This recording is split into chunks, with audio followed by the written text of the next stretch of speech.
lakukan dalam 3 hal. Yang pertama, kita harus mulai start, mulai lakukan hal-hal yang baru.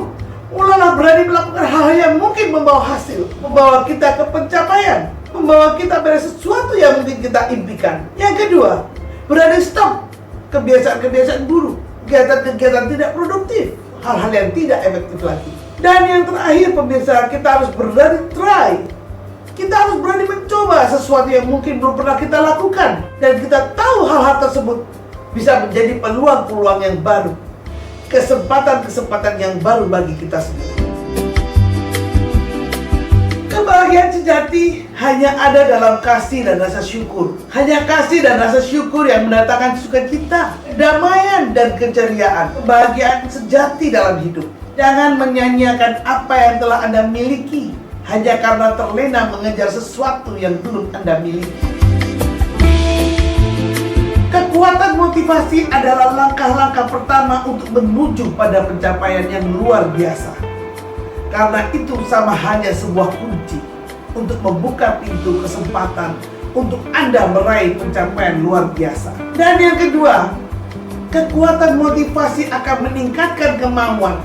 Seringkali banyak orang gagal, biasanya bukan karena kurang kemampuan atau kurangnya pengetahuan, tetapi biasanya disebabkan oleh kurangnya kemauan seseorang.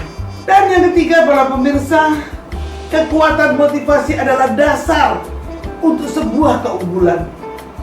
Bila kita tahu tujuan dalam hidup ini, maka kita akan menemukan motivasi yang akan membawa kita pada keunggulan dalam kehidupan ini. Dan yang keempat, para pemirsa, motivasi selalu memberikan tenaga ekstra bagi kehidupan kita. Orang-orang yang termotivasi biasanya mempunyai energi lebih, punya tenaga ekstra, sehingga sesuatu yang berat jadi ringan, sesuatu yang sulit jadi mudah. Dan yang terakhir, para pemirsa, kekuatan motivasi adalah kekuatan yang membawa kita pada suatu keberhasilan hidup. Ada yang mengatakan bahwa motivasi itu seperti hanya mandi atau gosok gigi. Kita harus terus-menerus melakukannya untuk bisa merasakan dampaknya yang nyata. Kekayaan adalah kemampuan untuk terus bertahan hidup dengan gaya hidup yang ada tanpa harus bekerja. Sedangkan menurut Robert T. Kiyosaki, bahwa kaya adalah bukan seberapa besar aktif income Anda, melainkan kaya adalah apabila passive income Anda lebih besar daripada biaya hidup Anda. Yang dimaksud passive income adalah uang yang masuk terus tanpa kita harus bekerja. Jadi menurut Robert T. Kiyosaki, kaya adalah bagaimana menciptakan passive income yang lebih besar daripada biaya hidup. Cara membuat passive income adalah membuat royalti dari hak cipta. Kita seperti mengarang buku atau menyanyi. Atau kalau bukan pengarang buku dan penyanyi, kita juga bisa mendapat passive income dari rumah yang disewakan atau kos-kosan, saham-saham yang menghasilkan dividen, reksadana, hasil bunga deposito Anda, atau menjadi agen asuransi seperti saya. Jika ingin hidup kita bahagia, mulailah meninggalkan segala sesuatu yang membuat kita tidak bahagia. Hidup tak selalu sesuai dengan keinginan kita. Selalu ada masalah, namun masalah membawa pengalaman, dan pengalaman membawa kebijaksanaan. Hidup adalah belajar. Belajar bersyukur meski kekurangan. Belajar memahami meski tak sehati. Belajar ikhlas meski kita tidak rela. Belajar sabar meski tak kuat. Maka dari itu, tetaplah belajar untuk tetap berada di jalan yang benar. Allah akan terus-menerus menjadi kekuatan kita. Bahkan Dia akan memampukan kita untuk melompat lebih tinggi lagi. Lebih jauh lagi, kegagalan bisa menjadikan batu loncatan untuk boleh kita naik, meloncat lebih tinggi. Saat kita terjatuh, waktu tidak berhenti untuk menunggu kita. Tapi kita yang harus bangkit untuk mengejar ketinggalan kita.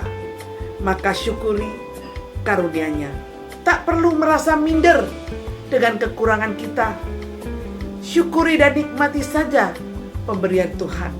Kekuatan terbesar adalah mempercayai diri sendiri bila kita bisa melakukan apapun. Sebab tangan Tuhan selalu turut campur dalam diri kita dan Dia tidak pernah meninggalkan kita. Semangat tanpa tindakan, hasilnya nihil. Tindakan tanpa semangat, hasilnya pun minim.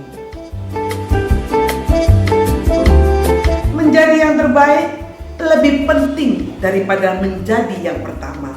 Jangan lari dari masalah. Mereka akan selalu menghampiri kita. Yang harus kita lakukan adalah pelajari cara mengatasinya. Kita terlahir dengan banyak talenta. Maka belajarlah untuk memanfaatkan dan mengembangkan talenta kita. Karena talenta tersebut adalah jembatan menuju suatu kebahagiaan. Jangan pikirkan mereka yang membenci kita, sebab mereka hanya iri atas pribadi kita yang lebih baik. Daripada hanya jantung Anda berdetak cepat, kenapa tidak Anda bertindak lebih cepat daripada hanya memikirkan kenapa tidak melakukannya? Orang bermental miskin banyak gagal oleh karena satu kebiasaan yang sama, yaitu seluruh kehidupnya adalah tentang menunggu dan menunggu.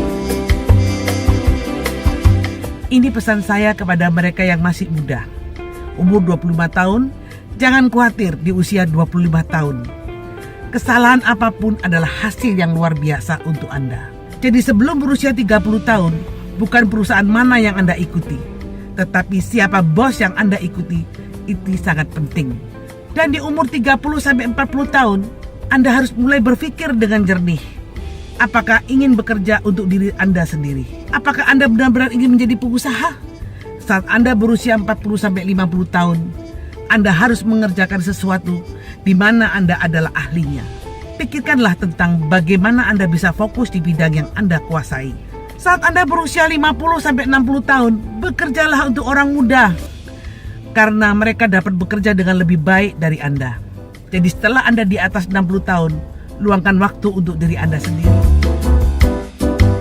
Yang pertama, jangan pernah mengatakan saya tidak bisa. Ketika Anda berkata saya tidak bisa, maka pintu pikiran Anda akan tertutup dengan sendirinya. Dan yang kedua, Anda berkata tidak mungkin. Orang-orang yang sering berkata tidak mungkin akan menutup berbagai pintu keajaibannya sendiri. Dan yang ketiga, saya sudah tahu. Setiap Anda mengucapkan saya sudah tahu, sebenarnya Anda juga sudah menutup pintu pembelajaran Anda sendiri. Banyak orang tidak tahu bahwa tidak ada hal yang mustahil di dunia ini. Asalkan kita mau berusaha secara maksimal, Anda harus melakukan apa yang seharusnya Anda lakukan. Maka Tuhan akan memberikan apa yang seharusnya Anda terima. Saat kita menolong orang lain, pada saat yang sama kita sedang menolong diri kita sendiri.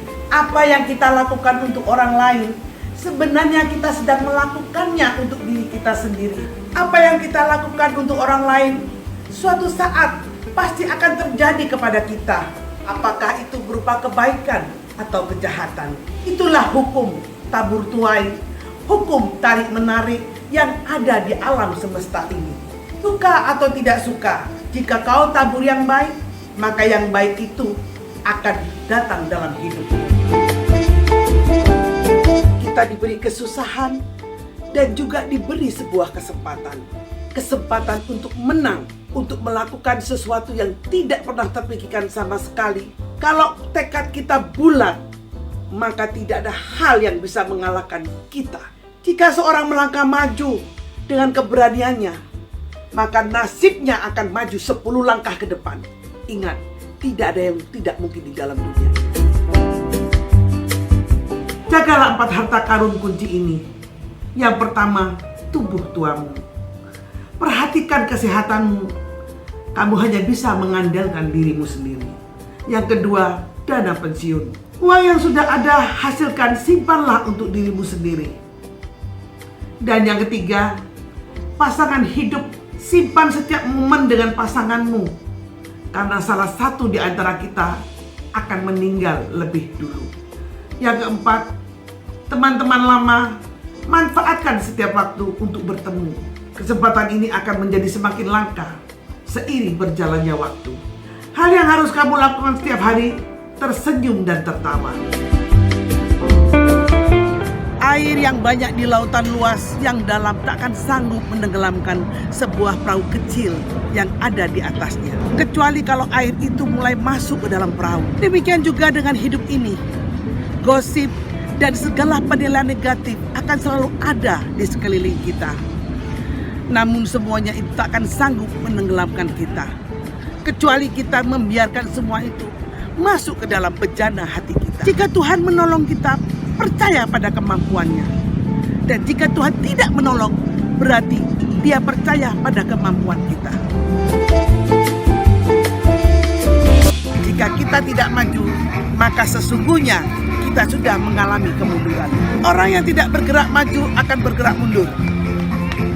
Jika kita berhenti belajar, maka orang lainlah yang akan menjadi lebih pintar dari kita. Jika kita berhenti berinovasi, orang lainlah yang akan menjadi lebih maju dari kita. Jika kita berhenti bertumbuh, orang lainlah yang akan mendahului kita. Jika kita berhenti bergerak, orang lainlah yang akan mengungguli kita. Karena itu, tidak ada pilihan lain kecuali kita harus terus maju, belajar, bertumbuh, dan bergerak. Hanya dengan terus belajar, bertumbuh, bergerak, maka kita akan menjadi orang yang unggul dan menjadi yang terbaik. Sudahkah Anda bergerak maju hari ini?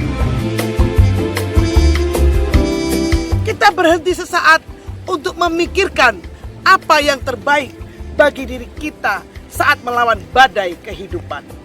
Karena badai itu akan berubah setiap hari. Berhentilah dan berpikirlah. Yang hebat bukanlah orang yang suaranya paling besar, temannya paling banyak, ilmunya paling tinggi, hartanya paling berlimpah. Orang hebat adalah orang yang tahu kapan ia harus berjalan dan kapan ia harus berhenti di setiap hal dalam hidupnya. Manusia tak pernah luput dari banyak persoalan, namun di atas segala persoalan adalah lebih baik meyakini bahwa segala keadaan yang terjadi hanya ujian kecil pada proses yang mendewasa. Bagi Anda yang berprestasi dan sudah mendapatkan apa yang Anda impikan, saya ucapkan selamat untuk Anda. Dan bagi Anda yang belum mendapatkan apa yang Anda impikan, jangan menyerah. Berusahalah lagi dan do your best. Marilah kita bersama-sama berjuang dan berusaha memberikan yang terbaik untuk diri kita sendiri, keluarga, dan orang-orang yang kita sayangi.